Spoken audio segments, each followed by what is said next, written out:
G'day you mob, Pete here, and this is another episode of Aussie English, the number one place for anyone and everyone wanting to learn Australian English. So today I have a Goss episode for you where I sit down with my old man, my father, Ian Smissen, and we talk about the week's news, whether locally down under here in Australia or non-locally overseas in other parts of the world. Okay, and we sometimes also talk about whatever comes to mind, right? If we can think of something interesting to share with you guys related to us or Australia, we also talk about that in the Goss.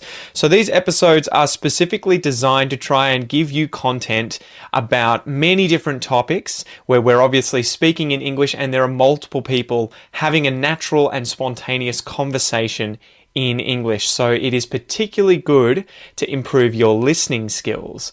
In order to complement that though, I really recommend that you join the podcast membership or the academy membership at aussieenglish.com.au, where you will get access to the full transcripts of these episodes, the PDFs, the downloads, and you can also use the online PDF reader to read and listen at the same time. Okay, so if you really want to improve your listening skills fast, get the transcript, listen and read at the same time, keep practicing, and that is the quickest way to level up your English. Anyway, I've been rabbiting on a bit. I've been talking a bit. Let's just get into this episode, guys. Smack the bird, and let's get into it.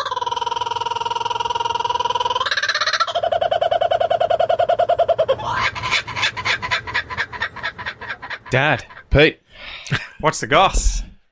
There's not a lot happening, really, apart from some lunatics in politics and the usual environmental disasters. Had the death of a famous Australian. But other than that, it's just business as usual. You just haven't been looking hard enough. Apparently not. How's your week been? What's the goss in terms Busy. of your goss? My goss? Family history and photography, really. I've just spent most of my time still writing this family history, and I went up and visited my mum's cousin yesterday and had a good old chat with her about her family. Sort of a chinwag? Bit of a chinwag, bit of a goss. Yeah. So have you sort of unturned any crazy rocks or stones and found any really big secrets since? Not that I didn't already know about. Yeah. So I think all the lunatics were already exposed. Yeah. So how's it going? And you want to talk about why you're writing this book too? I don't know if we've mentioned that. We probably have at some point. We might have. I can't just in passing. Look, I'm, as you know, my half sister died last year, and look, I really didn't know her that well anyway. But do you want to tell that story? Is that okay to tell? Yeah, that's fine. Because it's just a really interesting family history story. It is. Smissen family history story. Family history, which, Sit down while we tell you a yarn. Sit down, put your feet up, get a glass of beer and a red wine or whatever. So, hang on, I'll just spark up. Knock this back. So my father, who married my mother in 1955, I was born in 57, he had already been married before. He was married 18 years before that. And he'd had a daughter at the end of the Second World War. He was in the Air Force during the Second World War. Yep. He had a daughter in 1945 and then separated from her mother when she was about 2 years old and was subsequently divorced. And then he came to Australia. And never saw her again. And never saw her again, no. And she, in fact, didn't even know that her stepfather, because her mother remarried, didn't know that her stepfather was not her father until she was 11 years old. But we're sort of jumping ahead in that story a little bit. But it still blows my mind, though, every time you mention her age and when my grandfather, your father, left and just never to see her again. I know. And that's almost Noah's age. Yeah. And it's just one of those things that's almost, at least today, it's unfathomable. Well, I think it's unfathomable regardless. I don't know what was going on in his head, but, that's... Yeah. Do you think it just gets easier with time, though, too? Like, it would have been painful to begin with. I don't know because... again, we're sort of jumping ahead to the end of the story, but and I'll wind back and come back to this one. Sorry. No, that's all right. When, because Dad died when I was 25. 1985, right? Actually, just after I turned 26, 83. Well, 83, yeah. 83. I just turned 26 4 days before. So, and Mum died 20 years ago. And after Mum had died, we were obviously cleaning up her house and taking all of her all the old papers and photographs and everything else. And I just boxed them up and stuck them in a box and put them in a cupboard in my study. And then a couple of years later, I was looking for some paperwork for, again, chasing up family history of my grandfather, my mother's Navy record. Who forgot to turn off his phone? Yeah, penalty points. I know. You pay for the beers. It's going off everywhere. It's going off on my computer. Do you need to answer it? That's the question. No, I don't think so. No. They tend to be scammers or spam. Yeah, of course they are. Well, we could actually do a spam call live, couldn't we? Yeah. Not now. I've just hung up and I'm going into airplane mode. Right. Sorry, guys. My bad. Now, having said that... Dad's going to remember to do it himself. Mine's already on red. Good. We're off. Cool. So easy. Yeah, so looking for papers for my grandfather's Navy record, and I came across my father's divorce papers, which I had never seen before, and why he kept them I have no idea, but they were just in this box of stuff. So you didn't find that out until after Brad died? I knew he had already been married, and I knew he'd had a daughter, but I found his divorce papers and then got the name of the child because we never even knew the name. Just knew that there was a daughter. And, when I was younger, I probably didn't ask. But so once I found her name, then I decided that I would try and find her. And this was in 2001. And so, to cut a long story short, it took a lot of chasing around to find her because she had been married twice. And the second marriage was in France. And French marriage records are generally not publicly available. And I don't speak enough French to be able to find them anyway. I probably could have, but I probably speak enough to have, dragged my way through it if I'd known, but I didn't. So long story short, I eventually did find her, and using a professional people finder in the UK. Because she was living in England at the time, which we had assumed. And that was the fact that she was living there was the only chance that we had of finding her. If she'd migrated somewhere, there's no emigration records from Britain. There's only immigration records. So they only care about who's coming in, not who's leaving. And so I just rang her. Once I got her address and phone number, I rang her. And, that's an interesting conversation with someone where you start with, is your name and was your father's name. And they're like, is this spam? Who is this? Exactly. Why are you calling? How did you get this number? How did you get this number? It's an interesting scam call when you're ringing saying, I think I'm your brother. And of course, that was, nearly 20 years ago now. And she had no idea, right? She had no idea. I knew she existed. She had no idea because Dad had left when she was 2, and there was no connection to anything that he ever did. Nothing. So she had sort of assumed that he probably got married again, might have had children, but she didn't know anything. Yeah. So as she said, all of a sudden she'd been an only child because her mother and stepfather didn't have any more children. She'd been an only child for her entire life, and then, in a 20-minute phone call, she's now got 3 siblings. 3 siblings scattered around the world. So that was interesting. And then I, visited her several times, and we used, telephone calls and emails and and so on. So, she died unfortunately last year, and that wasn't the trigger to it, but it was more a few years ago. I decided that because I don't even own one grandfather. My father's parents, I didn't know. They were in Britain and he didn't speak to them. After he had left Britain, he never contacted them again. And my mother's mother died when I was less than 2 years old. And your mother's father, you knew? And my mother's father, he lived with us, so I knew him very well. But I didn't know anything else. So everything else I've had to find by, digging up documents and talking to people who knew them and, those sort of things. So, I decided now that I've got grandchildren that I really should write, and this is really, the book's now 100,000 words. It'll be cut, but it'll, it was really an extended letter to my grandchildren. And I've just started writing the introduction and, opening it with, these are the answers to the questions I would have liked to ask the 3 grandparents that I never knew. Yeah. And so that was the reason for doing it, is really just having done 30 years of family history research, and it's all sitting in a database somewhere, but nobody's ever going to trawl through that. You've got to condense it down. You've got to make it bite-sized and 100,000 words. It's got to be palatable. Yeah, exactly. Well, you just got to have the chapters in there written, just named after the people you want to read them. So, Pete, for you. Read this. Yeah, exactly. And I'll just skim it. Yeah, so, and it's an interesting challenge to structure a book like that because obviously... I come first. Right? No. You get a mention right near the end. Yeah. Because it's... still going, too, to be continued. Exactly, to be continued, exactly.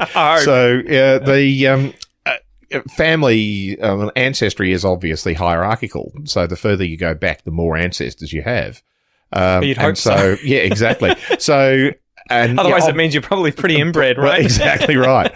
And so, there's it's an interesting sort of challenge to try and write a book that you can't write as a linear chronology. Yeah. You have to write it as a series of cascading chronologies. So I've really tried to look at it and say, the four key people are my grandparents, and they're the ones that I can write a fair amount about, either by first-hand knowledge or by, the information that I've got.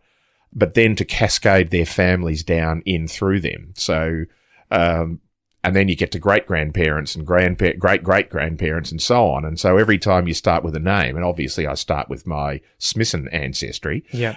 So I start with my 4 times great-grandfather, George Smithen or Smithson or Smissen, depending on which document you believe. Yeah, to pause you there, do you think our name originally was Smithson? Yeah, well, his name was Smithson. Someone misheard it, wrote down it as Smithson or Smithen. And Smisson, Smithen. So, yeah, and look, even the spelling of the name is weird because my grandfather spelled his name as we do, with the E-N on the end, and his older brother, spelt it with O-N on the end. And they were both literate. They were both ministers in the Congregational Church, which, to qualify for that at the time, was the equivalent of a university qualification. So they were quite literate.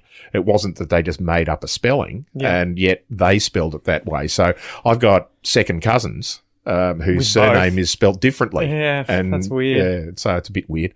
Yeah, so that was really the idea of just documenting all of the research that I've been doing, but also not just the, who was born when and stuff, which most of the, the great-greats and so on, that's all I know about them. But there are 2 other layers. There's the people that I know about and I can write about. And because you never knew your grandfather, my father. And that's the stuff that's sort of the most precious stuff that could be lost, right? Yeah. If I die, you no longer have got it other than my sisters. You've got no ability to find out anything about those people. But but that's never going to be what you would have had inside you, right? At the same way that it's not what they have, but it's going to be a subjective kind of experience that you had with those people that is lost. And the whole, the writing is all in the first person because it's either about me or it's about the memories I have or the research I've done to get to these things. So I always feel so sort of nostalgic about something that I was never there to experience when I learn about ancestors, or even just think about, people in the past in Australia, doing a lot of the research or reading about Australian settlers and squatters and,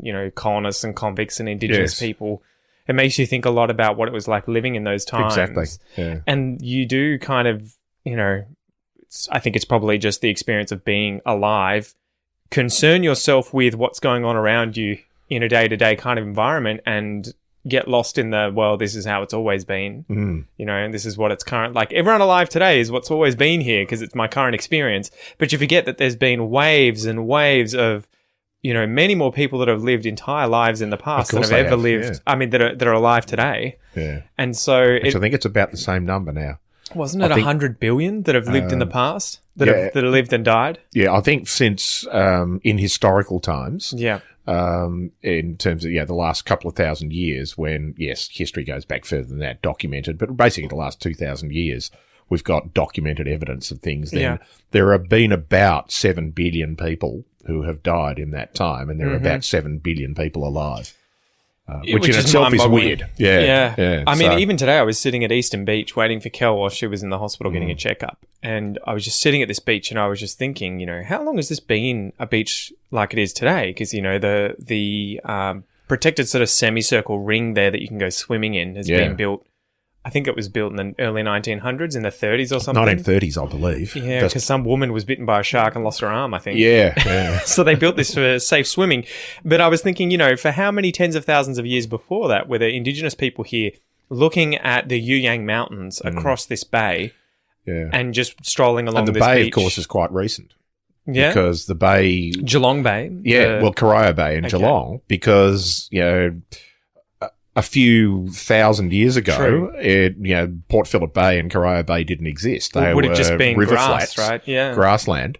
And Corio Bay is actually, it's bizarre. It would have been, it's a deep harbour, Yeah. but it has a shell grit and sand bar across it that even today, we still have to keep dredging. And so I suspect there were periods of time when that sandbar got built up enough that it was above the high tide mark. And so that you would have had this sort of giant Estuary lagoon and it doesn't have a river running into it, Yeah. because you'd think the Barwon River would run into it. The Barwon River gets within about 200 metres of And it, goes the other but way. then goes in the other direction. So because there's sort of higher land that Geelong is built on. Well, and it's a funny situation because I think we have the indigenous names Geelong, which I think was Geelong, and Corio. Geelong, I think. Yeah, and originally, though, I think when it got misinterpreted as Corio Bay, Corio was actually the location, Allegedly, and Geelong was yes. the bay. Yeah, when Hume and Hovell, who were the explorers from what was the growing Sydney in the 1820s, were probably not the first white people there, because we've told the story of the Buckley. famous Australian William Buckley, who escaped from an 1803 settlement on the other side of the bay, and then ended up in Geelong. Went and the whole way Bellarine around. Peninsula. He went the whole way Yeah. around. And I'm sure there are other Europeans who had been there. Matthew Flinders was there before them and so on. But Hume and Hovell were the ones who looked for finding effectively an inland pathway through from the, the Blue Mountains had already been crossed, but from the inside land areas in New South Wales down into what is now Victoria. And they arrived in what we now call Geelong, and the story goes, whether it is apocryphal or not, it probably doesn't matter, because it's a good story in that, they've called Corio Bay, the water, and allegedly Corio was the local indigenous word for the area, and Geelong was the local indigenous word for the body of water, water, the body of water there. Now, I've heard that several times. So have I. Whether it is true or not, who knows? It's a good story. It's a good yarn. story. But anyway, both Corio and Geelong are unique place names in the world, because they were named after the words that the local indigenous people used for that area, whether it be water or land. So, Is it Hume and Hovell where... I think it was Hovell's one of the most disagreeable characters, right? one of them it was, Hume? whichever one of them was, apparently a bastard, and the other one hated him. Yeah, I think they ended up having a fight over a fry pan or something, didn't they? And then one of them ends up bailing, just being like, "Screw you guys, See, I'm out." I'm going back to Sydney. You Stuff can this. get back Keep on your yourself. fry pan. But coming back to your story, Yeah, so my story. Look, the other thing that I was really interested in is obviously all non-Indigenous Australians are products of relatively recent migration. And so every generation except for one in my family has a migrant coming to Australia. which generation doesn't? All my grandparents were born in Australia, okay. my two grandparents that are Australian were born in Australia. Yes. The other two never came to Australia. So that's the only They were born in generation Australia, that didn't. they just never came here. Yeah. So the every other generation has, because my father was a migrant to Australia. Yes. And great grandparents, great grandparents, all the way back 4 great grandparents goes back to there. So they're just interesting migration stories in these sort of generational things from the mid-19th century up to the mid-20th century. We've got these sort of every 20 to 30 years with that gap of the grandparents' era. Every 20 to 30 years, another person or a group of people came to Australia. And so there are interesting stories to tell about where they came from, why they wanted to migrate to Australia, what life was like. There were several of them that came in the mid-19th century and took up, they were early settlers in various places around Victoria. And so they're interesting stories to look at as to, why people moved out there, how the government opened up land, and we haven't spoken about the squatter movement as it was. The book up there by, is it Barry Stone, The Squatters? I've got to get to it at some point.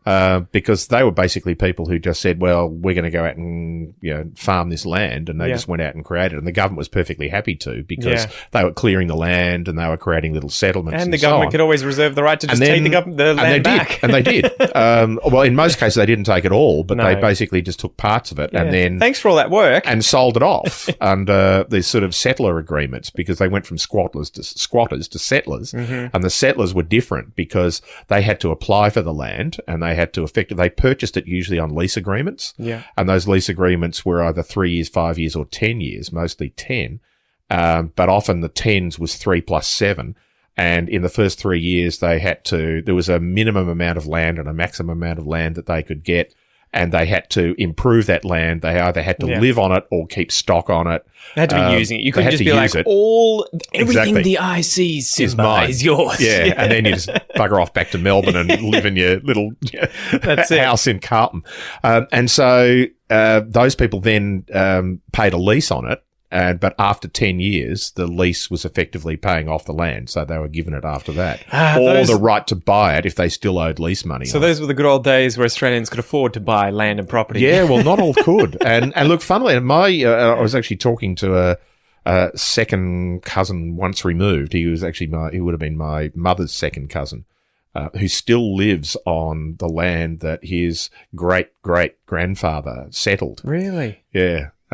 Who was the son of my great-great-great-great-grandfather. That must be pretty rare outside of farmers, and I would imagine. He's in his 80s. Wow. And his son has a property across the road. And he said he came back onto the land and decided, and the two of them, his wife died 10 years ago, but the two of them, he and his son, farm these 5,000 acres of land by themselves. Yeah. And is it sheep? No, it's mostly cropping. Okay. So, wheat and, barley and oats and so on. But, and I mean, they've had mixed farms in that area for a while. I don't think he has sheep now, but some people have had sheep. But it's pretty borderline country for sheep. But they grow crops on it. And so, he's now concerned that other than the one son who's done that, he said, when he leaves his, land, either retires or dies, it'll be too much for his son to take on, the two properties. And he said, I don't know what's going to happen to it, because it's unlikely that his other children or grandchildren are going to want to come back and farm that land. Bought by someone else. Yeah. Which is what's happened to every other one of your ancestors. I know. Well, exactly. And so, some of them have had, they started off with small allotments and they just kept buying more land. Yeah. As soon as they could afford it, they bought more land and expanded. And there were a few of those stories coming up recently, I think, especially after the bushfires. And I think, was it 2018 or 19 where we had really bad crop yields? Yes. And there were quite a few examples I think I saw in the news of farmers being like fifth or sixth generation on that same farm and then having to sell up. And that it was like, the end of an era, effectively, that you have all of these lineages of the original people who were given the land, the families there, obviously to not talk about the indigenous people that owned it before, but that they had sort of had this unbroken thing for hundreds of years, and then it's just some other Chinese company or some Rio Tinto buys it. That's the problem with a lot of those families, is that they're not being bought up by another farming family. No. They're being bought up by multinational farming corporations who just put a manager in there. And, and in fact, that's ironically a cheaper and more efficient way to manage that land, because you only need, one header, the harvester for a lot of those things for 100,000 acres, but nobody owns 100,000 acres. And so everybody has their own $1 million piece of machinery that they use for 1 month a year. And, So what were some of the reasons that your ancestors came out to Australia? Did it tend to be the same sort of story repeated again and again and again, that it was sort of an economic reason, or was there a whole bunch of different There's a bunch of different reasons. I think the ones who came out here in that mid-19th century, certainly the ones who came from Scotland and Ireland, particularly Ireland in the 1840s was the famous potato famine. And most Irish peasants and farmers were cropping potatoes, and that was their, not only to sell, but that was their, main food source as well. And, 80 to 90% of the potato crops for about 8 years in Ireland failed because of a fungal disease. And I think they lost 1 million people. Yeah. 1 million people died, and I think more than another that, million left. Ended up migrating. So a lot of them went to North America and to Australia and South Africa and places like that. So so there are a few of those. The ones in Scotland, I think it was mostly that 100 years after the Brits had effectively just broken down the clan system in Scotland, that it just was no longer profitable to be a croft farmer, a small farmer on a small amount of land. And so they just left and came to Australia.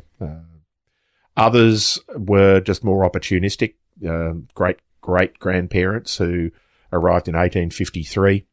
This was prior to the gold rush, or about it was about a year and a half after the gold rush so it started. So it was in the peak of the gold rush, and they clearly came to Australia with the opportunity, just an opportunity to make money. And some of the others, not those two, but others did go gold mining, but made enough money to buy something, and they bought land and went farming. James and Jane Sprake came out here, and James was a bricklayer and stonemason, and they're actually two quite different trades, but he did bits of both along the way. He built a couple of chimneys when he first arrived in Geelong, made enough money to buy 2 horses and a cart, and then he took up carting goods from Geelong to Ballarat for the gold rush. So it's pretty screwed up if you think about the fact that he built a few chimneys, and that gave him enough money to buy the equivalent of probably what is today multiple cars. A car. I can't imagine being paid to make 2 or 3 chimneys. Paid $30,000 to build 2 chimneys. But I guess you forget that back in the day when you had these houses that were very rudimentary and usually centered around a chimney, because chimney was the first thing built. You cooked, it was your heat source, and it was the strongest part of the house. It's the last thing standing when the rest of the house falls down. So it is something you'll see, right, when you drive around the country here. Quite often there's stone chimneys. You'll see stone chimneys left over, or the ruins.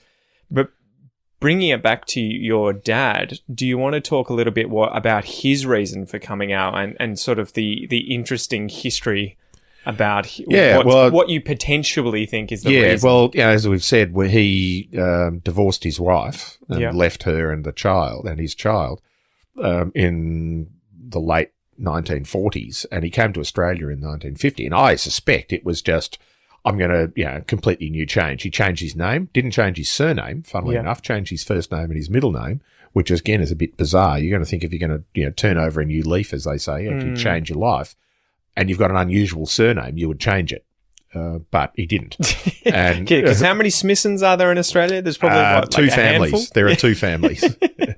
There's one based out of Adelaide, which has now moved all over the place, and there's us. Yeah. And so he came to Australia, and because he'd been in the RAF, the Air Force in Britain during the war, up until 1946, he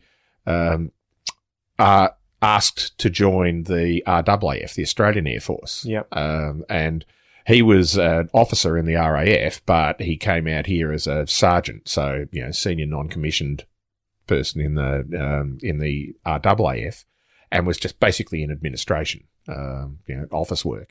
And he left that after about a year and did some other work here and there. And then there's a gap of about a year where I've got no records of what he was doing. He says he was labouring and cane cutting and things in Queensland, and I have no reason to not believe that, but I've got no evidence for it either.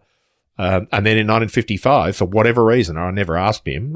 In hindsight, you always think you should, but I never asked him. And he went, decided he was going back to England. And at the same time, my mother, who was then a 23-year-old single woman, and she was going to England to go on a holiday in Europe with some friends, and they met on the ship and got married almost as soon as they got to Britain. And here I am.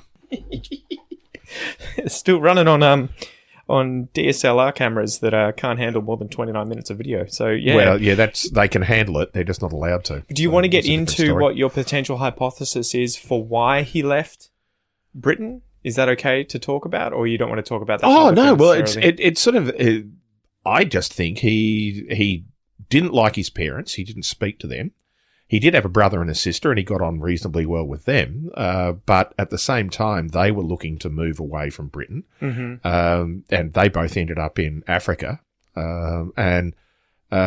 I just think he was, literally write off your life and start again. But with the reason for his marriage to break down, or is that something that you don't want to touch on? Well, look, he was divorced based on, but that was, his divorce was a year and a bit before he left to come to Australia. But allegedly, well, according to his divorce papers, he'd had an affair with a woman. So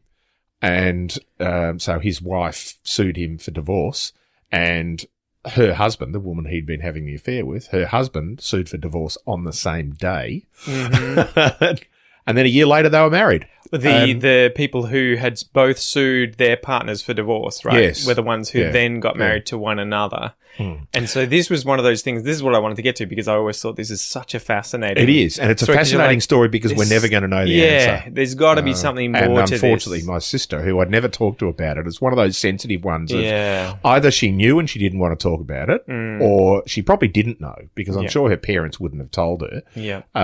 And I didn't necessarily want to throw that that fuel into the fire and go, oh, and guess what? Now that you're on your way out, I've got some important questions. So she would have been, if anybody knew, she would have been the one who knew. But look, it's obviously there are only two alternatives. Either they were also having an affair, or they were the only ones having an affair, and there was a whole lot of other stuff going on, or they, after their two divorces, they just ended up getting together. Yeah, we've got so much in common. Both of those are equally likely, and they're both interesting stories. So, yeah, it is one of those things, though. I think that it's sad that you'll never know for sure. No, right? There's a lot of and writing this book, there's more than half of it is speculation. Speculation based on a bit of evidence and a bit of knowledge, but then I honestly don't know why this happened. There's a gap. There's all sorts of gaps and mysteries. And you sit there and go, I can guess.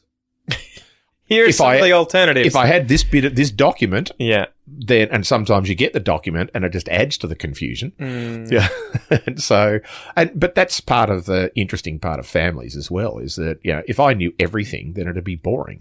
For the people listening, do you think that every single person is going to have an interesting family history one way or another? Of course they are. Because it goes out exponentially and keeps encompassing different people. And look, most people are inherently interesting. They have some parts of their lives that are interesting.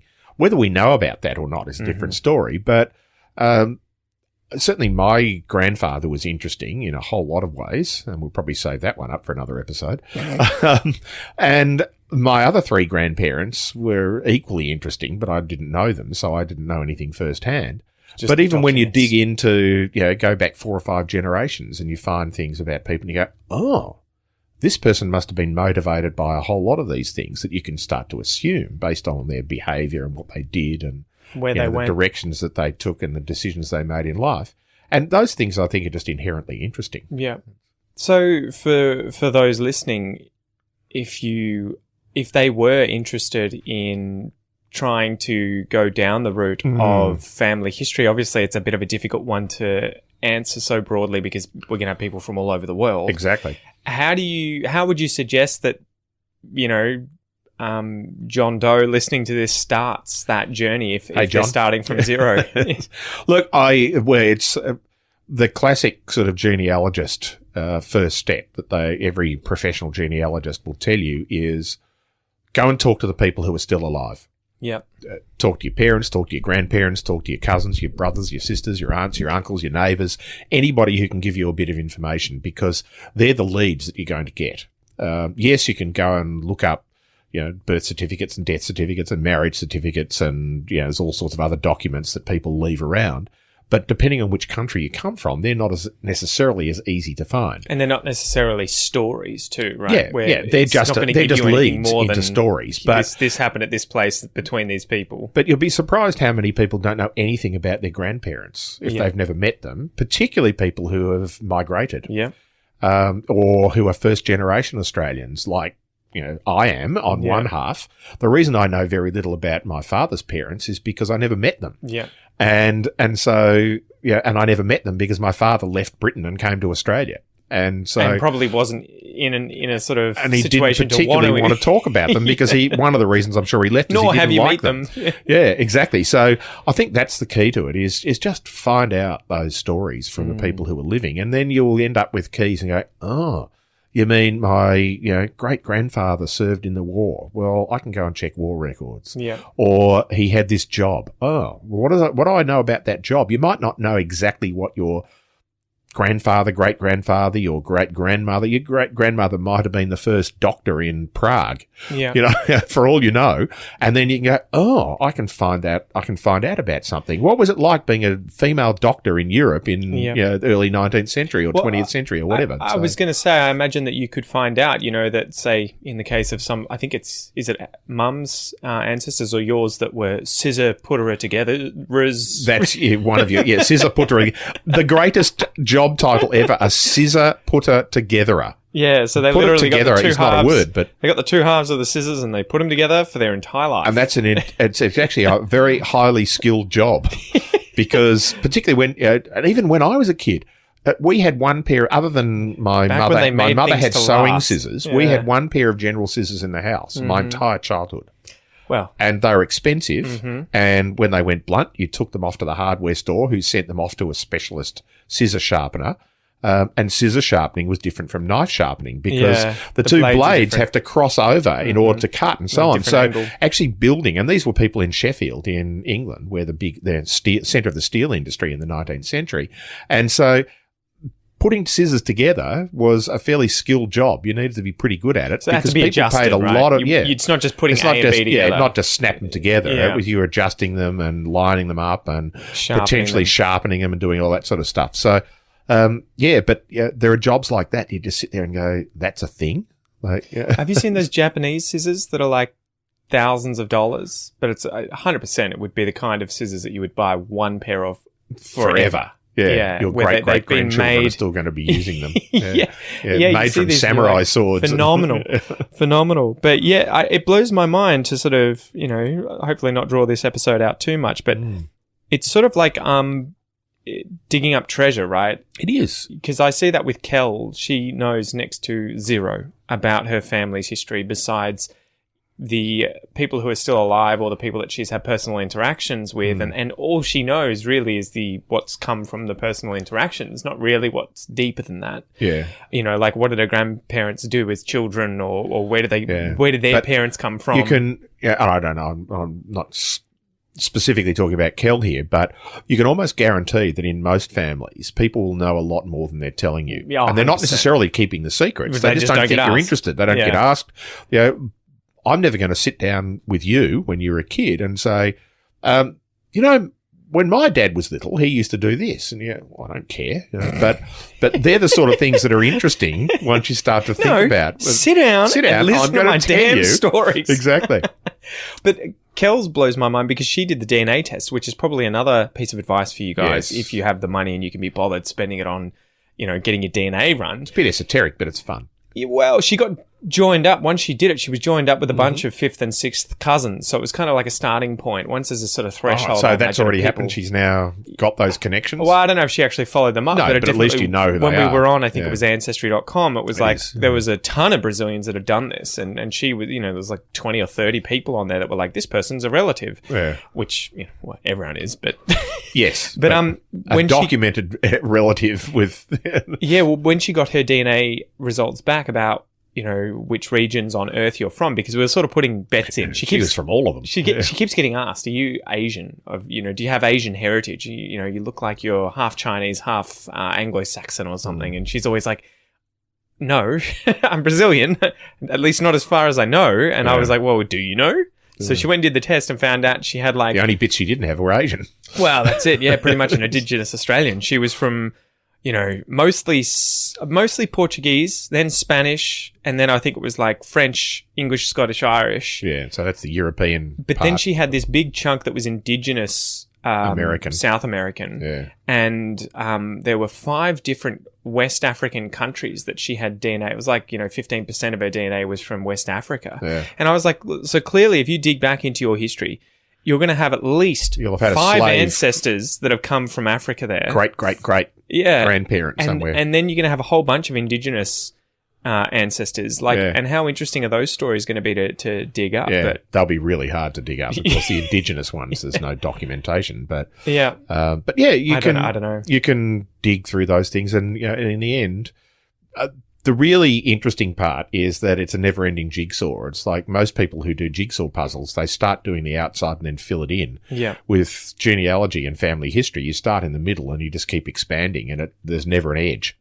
Yeah, because there is always, obviously, the last person on the list has parents. Yeah. Whether you can find out who they were, and unless it's certainly in Europe, unless you are related to royalty or the aristocracy, then records really in Britain, they really only started. The Church of England kept records from the mid 16th century. Because they wanted to distinguish themselves from the Catholics who didn't keep records of births, deaths, and marriages, and the civil registration didn't start in Britain until 1837, and other European countries were around the same sort of time. But it just means that unless you're in the an aristocrat or a royalty, nobody bothered keeping records before then. But if you do, like you've got royal blood. Mum's side, You're related to every king and queen of Europe. Basically that means a lot. Yeah, exactly. Show me the castles. What's my inheritance? Yeah, you get 1/3 of a dollar. Yeah, you get 1/3 of a brick from some castle in great. Bavaria. But even then, you find that out, and that's just cool. You go, it does give you a bit more of an attachment. So now that I think of people like Alfred the Great or whatever, you're related. You're a direct descendant of Alfred Rollo, the Great, right? Rollo the Viking. Yeah, that's crazy. And was it Charlemagne, Richard the Conqueror? Is him too? Charlemagne, William the Conqueror, Charlemagne the Conqueror. Yeah, that's crazy. Well, it's crazy when you read those stories and you do have that sort of direct contact. Yeah. With them. The last question that I had was, and I don't know if it was your side of the family or mum's, but I remember one of you talking about having family members who burnt a lot of the photos and records. I think both of us have had that. Why was that a behaviour Why would that people your do ancestors did, where they just burned all of the photos and records? The specific one was your mother's grandmother. Yeah. Or mother's mother, right? My grandmother's mother. Yeah. No, your grandfather's mother. Okay. I think when her husband died, she just went, I'm just going to clean stuff out. And she wasn't interested in it. Yeah. And my mother had a very similar attitude. She didn't throw photographs away. She actually liked photographs and things. But her attitude to anything else was, if I'm not using it, I'm going to throw it out. Yeah, minimalist. So I lost a whole lot of my childhood toys and Matchbox things. cars. Matchbox cars. I'll tell you the Matchbox cars story one day. That were, obviously of personal value to me, but are actually quite valuable. I probably had $10,000 in, worth of Matchbox toys in today's value. Because they were all Don't tell me that, in Dad. pretty good condition and they're all in their original boxes and blah, blah, blah. But Mum just looked and went, Ian doesn't play with these anymore. Don't ask Ian, just throw them out. So I think that's the other reason. If you start to talk to parents and grandparents and other relatives about things, then they will dig stuff up and you go, don't burn this. Don't burn it. Don't throw it away. And the beauty now, keep away from the fire. The beauty now in sort of with modern digital technology is that you don't have to worry about keeping Granny's photograph album. Just ask Granny if you can scan it. Yeah. Or at the worst, go and sit down with Granny and get your phone out and go, bang, just bang, bang. So at least you've got a record. And the best thing to do is ask Granny at the time. So who was this? Oh, that's my aunt from blah, blah, blah. And she migrated here from Russia in the middle of the 18th century. Jog her memory. And blah, blah. So you can actually do that stuff. Whereas if you just get a whole lot of photographs, I've got hundreds of my mother's photographs. And you don't know who. And I just sit there and go, I can recognise most of her relatives that I knew. Yeah. And a few of the people that she told me who they were. I'm sure the others were just family, friends and things, but I don't know. So I wonder how long until Ancestry gets a setup where you can just upload photos and they do facial recognition. Facial recognition already exists for those things. Yeah. But and look, Ancestry or one of those other things will do it. I know the Church of Latter-day Saints has been talking about doing it because they have their version of Ancestry is is basically saying we are going to join up the world. So we're going to make sure every person's ancestry is documented. And that'll be the next step of just saying, well, upload your photographs. Somebody else will have uploaded one with somebody's name on it.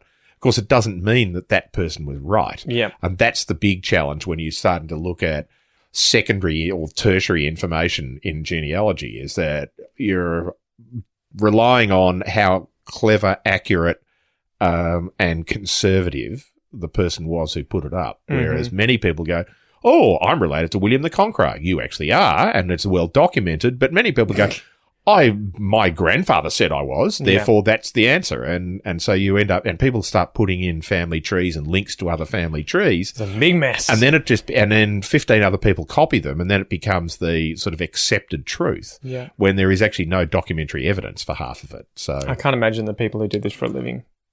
I'd be like, just pay someone else to do it. I would never want to do this. It'd be such a headache. Yeah. But it's fun. Yeah. It's a problem solving. Yeah, it's problem solving. It's a multi-dimensional jigsaw puzzle, and it's an intellectual one, Through not time a visual and one. space. Exactly. Exactly right.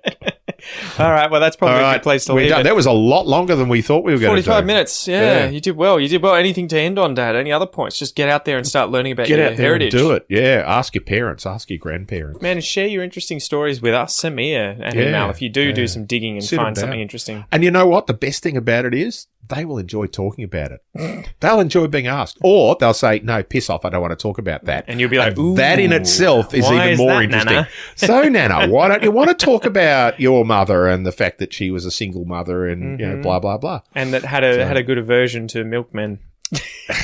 Don't mention the milkman. All right. See you guys. Bye. Enjoy. Alrighty, you mob, thank you so much for listening to or watching this episode of The Goss. If you would like to watch the video, if you're currently listening to it and not watching it, you can do so on the Aussie English channel on YouTube. You'll be able to subscribe to that. Just search Aussie English on YouTube.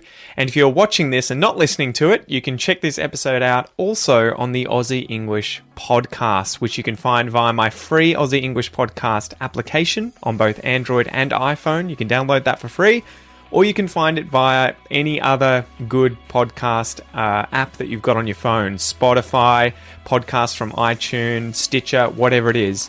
I'm your host, Pete. Thank you so much for joining me. I hope you have a ripper of a day, and I will see you next time. Peace!